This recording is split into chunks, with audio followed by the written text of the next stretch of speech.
मेरो छोरीको बर्थडेको हामी सरप्राइज गर्दैछौँ। मम्मी चाहिँ क्यान्डल बाल्दै हुनुहुन्छ र ओके ल।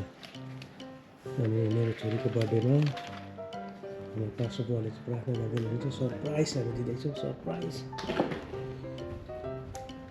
यसको आदित्य पनि पर्खिरहेको छ।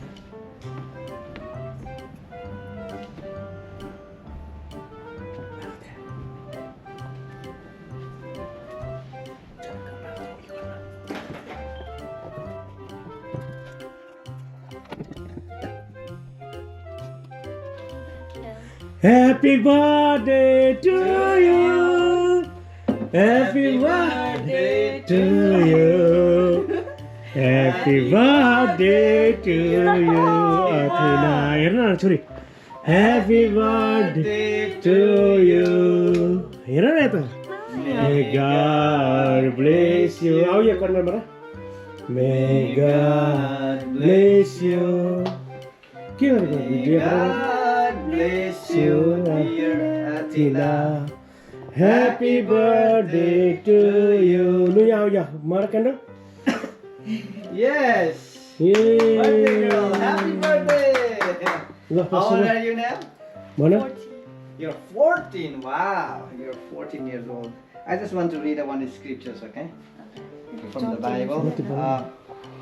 Book of Micah, chapter 6, verse 8 says, He has shown you, O man, what is good, and what does the Lord require of you, but to do justly, to love mercy, and to walk humbly with your God.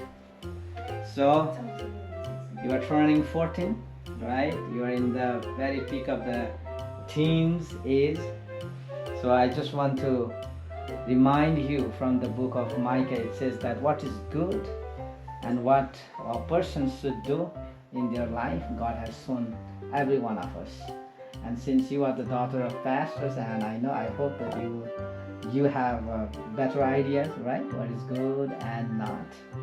So the good thing is to love the mercy and do the things justly and to walk humbly with God.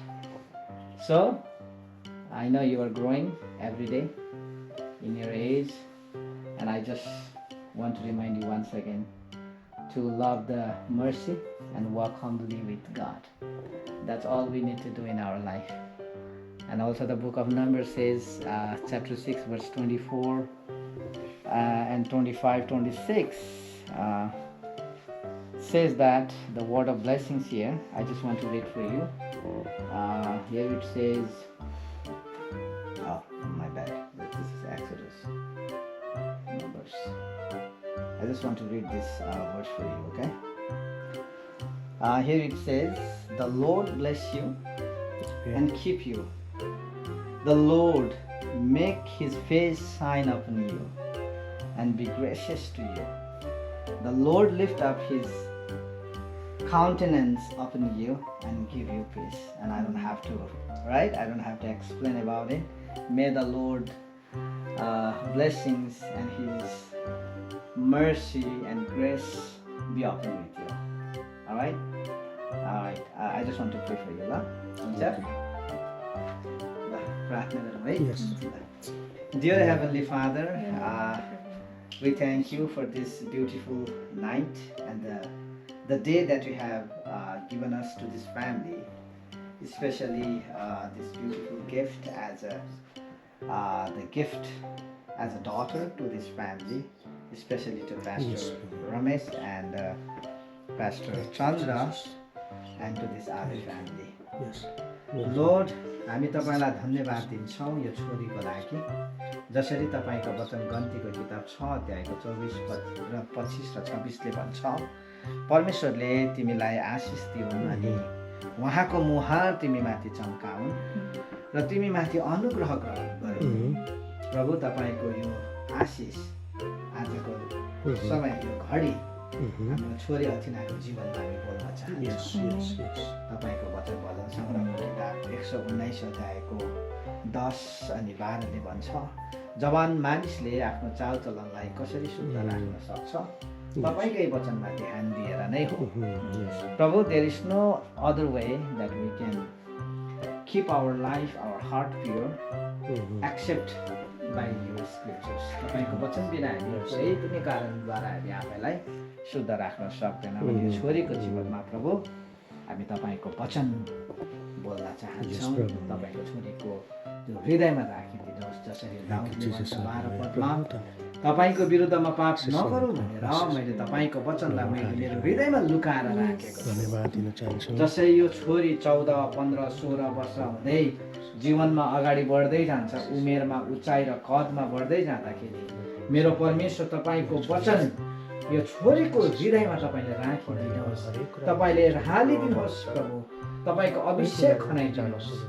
अनि प्रभु, जसै यो छोरी उमेरमा र कदमा बढ्दै जान्छ, तपाईँको आत्माको कुराहरूमा, तपाईँको वचनको शिक्षामा र अगुवाईमा तपाईँले बलियो र वृद्धि बनाएर लैजानुहोस् र भविष्यमा गएर प्रभु तपाईँको महान दास तपाईँले बनाउनुहोस्, तपाईँको राज्यमा खट्ने, तपाईँको राज्यको निम्ति मरिमेट्ने छोरी बनाउनुहोस्। अनि यो परिवारको लागि प्रभु एउटा असल आशिषको कारण छोरी परिवारमा अनि प्रभु मण्डलीको लागि एउटा असल छोरी भएर तपाईँको राज्यमा काम गर्नुहोस्।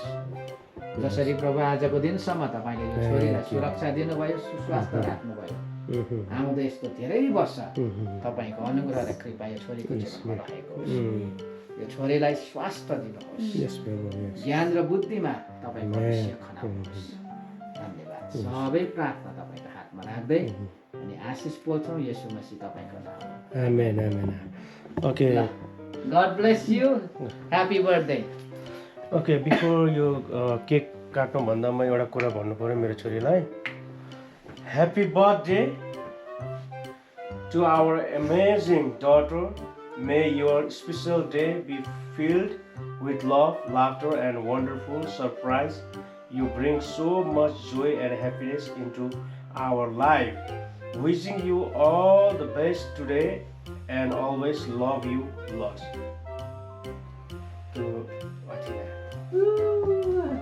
Amen, amen, amen. God bless you, God bless you. परमेश्वरले आशिष दिनु हाम्रो छोरीलाई। 14. I can't believe, right? I'm already 14. दादाले के छ भन्नु? दादा बहिनीलाई के भन्नु छ भन्न त नि। यो उमेरमा त हुँदैन नि केटाहरुको। इसको कोकी लुगा के कोकी हो? ल दादा खुवाइदे बहिनीलाई अलिकति। अलिकति खुवाइदे। Oh, you do it from the bottom. यसले फोटो खिच्ने हो।